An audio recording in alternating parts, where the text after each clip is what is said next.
a pickup truck, a trailer, and a strong back. That is the entire pitch.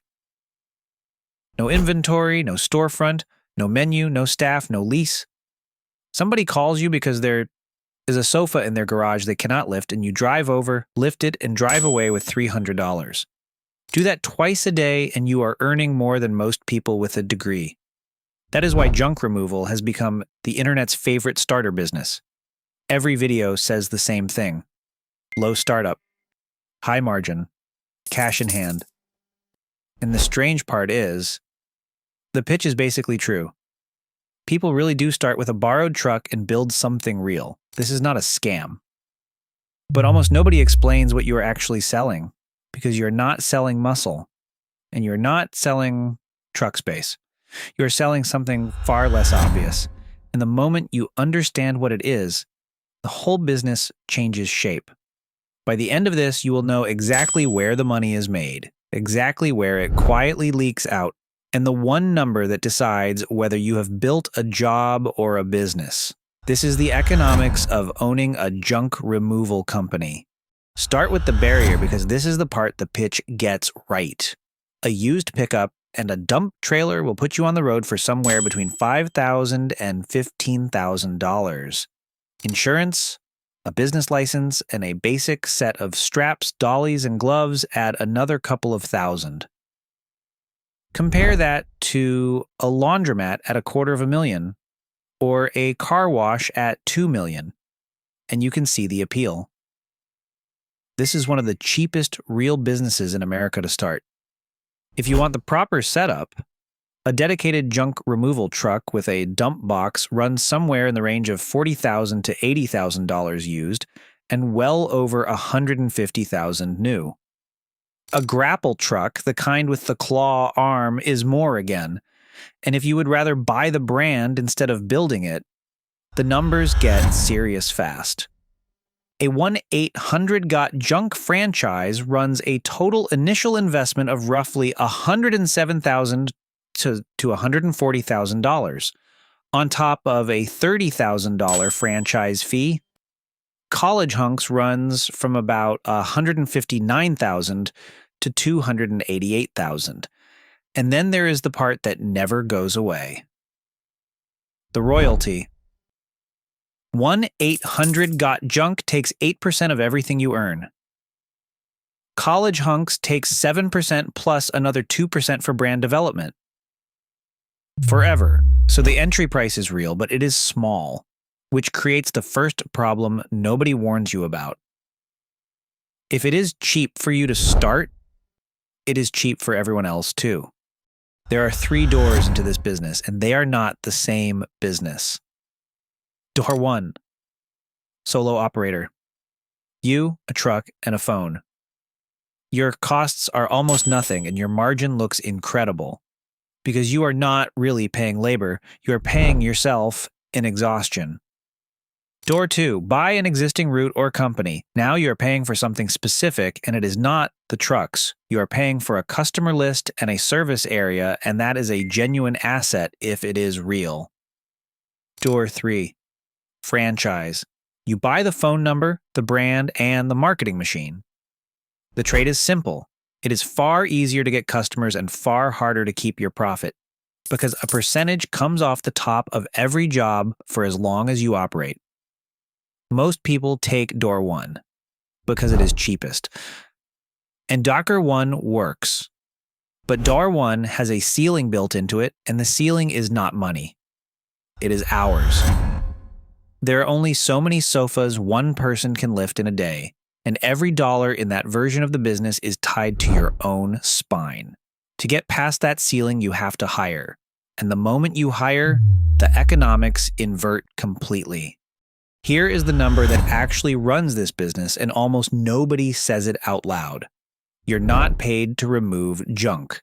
You're paid for stops per mile.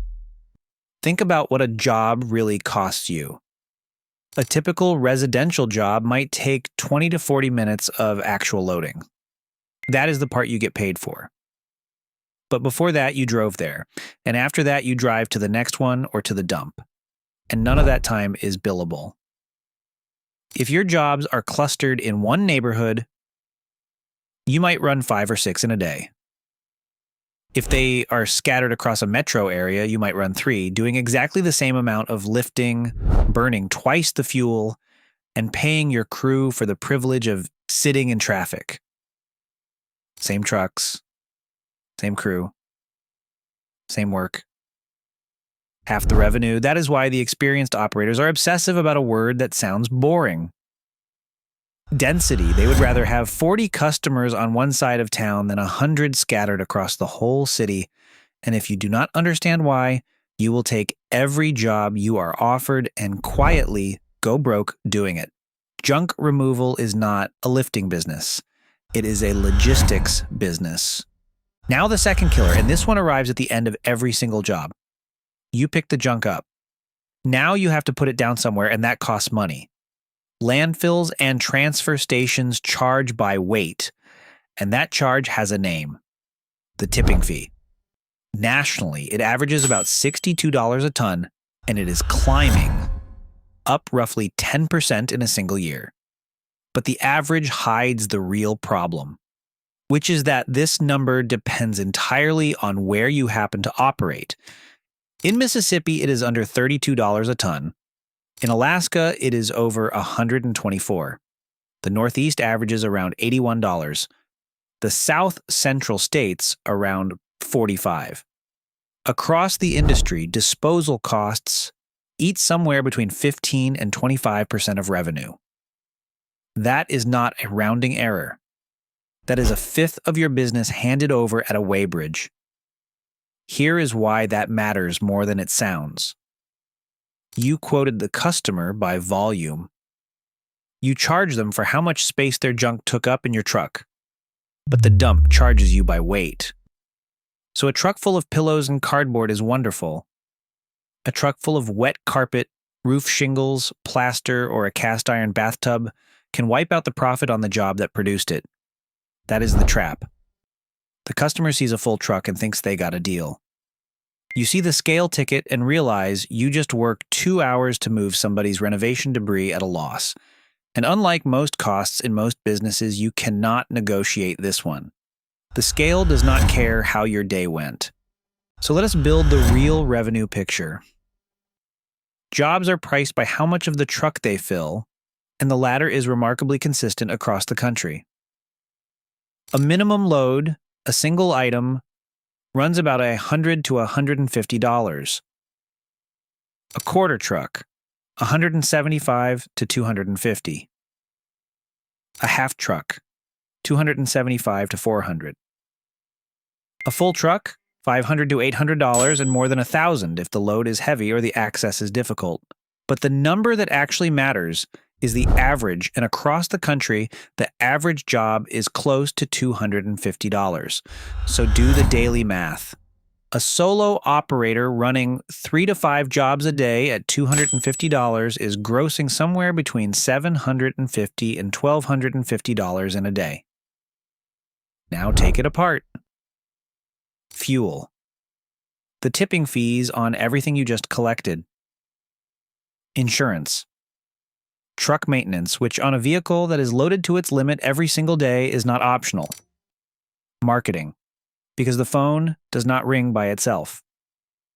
And labor, the moment you stop doing it alone. A well-run operation lands somewhere around 25 to 35% net margin at small scale, which is genuinely good. Solo operators commonly take home somewhere between $90,000 and $150,000 a year.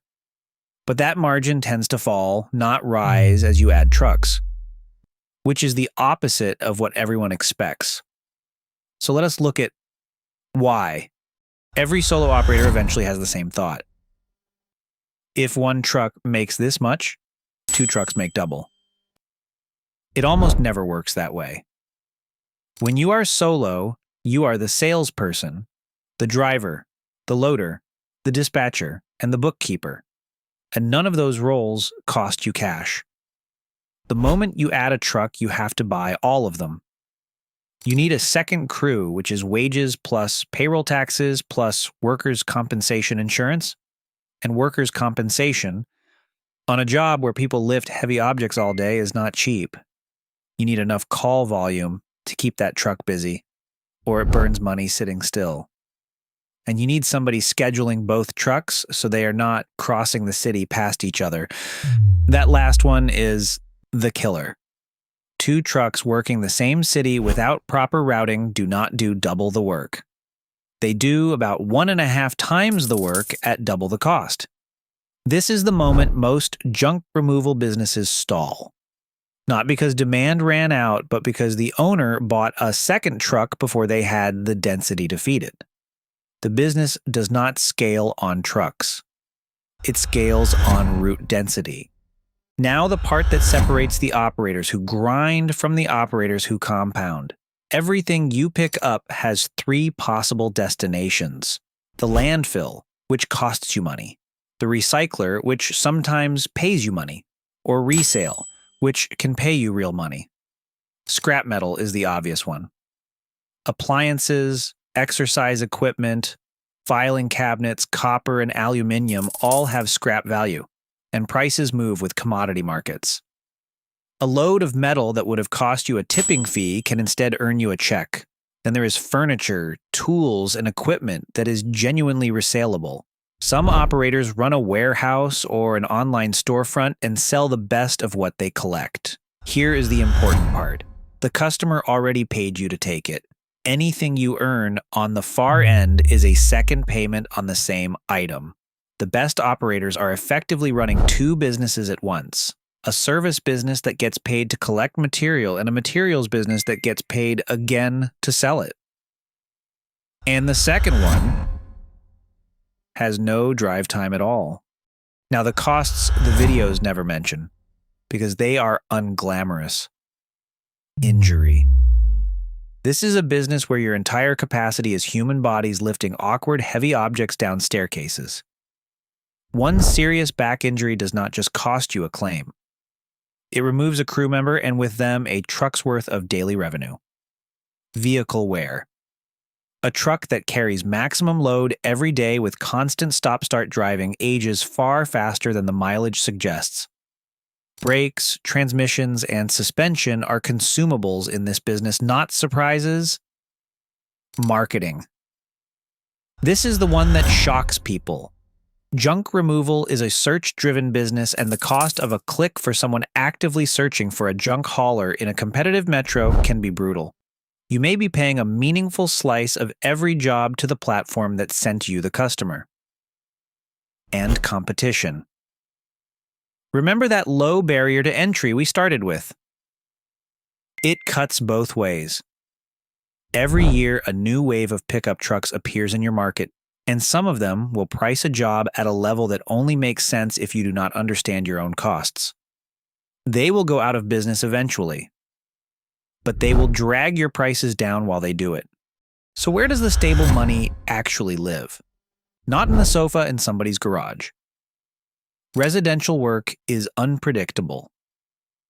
It is seasonal, weather-dependent, and every customer is a one-off who found you today and will not need you again for 3 years. Commercial work is different. Property managers with turnover cleanouts, realtors clearing houses before sale, construction sites needing regular debris removal, landlords, storage facilities, offices. The value is not that the jobs are bigger, although they often are. The value is that they repeat and they cluster. One property management company with a dozen buildings in one district gives you exactly the thing this entire business runs on. Multiple stops close together on a predictable schedule. That is route density you do not have to buy on a search engine every single morning. This is the real difference between the operator earning a decent wage and the operator building something with a sale value. One is answering the phone, the other has contracts. So what actually kills these companies? Almost never a lack of work. It is usually one of 3 things, and they are all versions of the same mistake. The first is growing on trucks instead of density. Buying vehicles to chase revenue, spreading a fixed number of jobs across more overhead, and watching margin collapse while revenue rises. You can be busier every year and poorer every year. The second is pricing by the truckload while paying by the ton. Take enough heavy loads at volume prices and you can run a full schedule at a loss without ever seeing it, because the money still comes in daily. Cash flow hides it. Profit does not exist. The third is becoming the cheapest option. In a business with almost no barrier to entry, price is the easiest thing to copy and the fastest way to die. Somebody with a borrowed truck and no insurance can always undercut you, right up until they have an accident. The companies that last do the opposite of all three. They get denser before they get bigger, they weigh their loads, and they compete on being reliable rather than cheap. Let us run it. 2 versions, honestly. Version 1. You buy a used truck and trailer for $12,000. You run 4 jobs a day at the national average of $250 5 days a week. That is $1,000 a day, $5,000 a week, call it $250,000 a year. Take out fuel, insurance, maintenance, marketing, 1 helper, and the tipping fees that quietly take 1/5 of everything. A well-run operation keeps around 30%. So call it $75,000 a year on a $12,000 setup, and you own the truck outright. That version is real. It happens constantly. It is why the videos exist. Now, version 2. Same truck. But your jobs are scattered across a wide metro, so you manage 3 a day instead of 4. 2 of this week's loads are renovation debris, so your tipping fees double. A competitor undercuts you and you drop your average ticket to hold volume. Your helper hurts his back in month 5. You add a second truck to fix the revenue problem, and now you are paying 2 crews to do slightly more work than 1. Same trucks, same city, same effort, and the profit is gone. The difference between those 2 outcomes was never how hard anyone worked. It was stops per mile and the weight of what went in the truck. So who wins here? Almost never the person who just wanted to be their own boss. The operators who do well look remarkably similar. They own their area rather than their equipment. They know the weight of a load before they quote it. They chase repeat commercial accounts instead of one-off sofas, and they sell or scrap everything that has value on the far end. The ones who lose look similar too. They bought a bigger truck to solve a routing problem, priced by volume while paying by weight, and called it passive when it was the most physical business they could have chosen. Here is the honest version. Junk removal is a genuinely good business. The barrier is low, the cash is immediate, the demand is permanent because people never stop accumulating things, and no app is ever going to carry a sofa down a staircase. But it is not passive, it is not easy, and it is not really about junk. You are buying a service area and a schedule, financed by a truck that wears out faster than you expect, priced by volume, and taxed by weight at a scale you do not control. Get the density right, and the trucks take care of themselves. If you want the real numbers on the next business everyone calls easy money, subscribe. Breaking these down properly is the whole point of this channel. That is the economics of owning a junk removal company.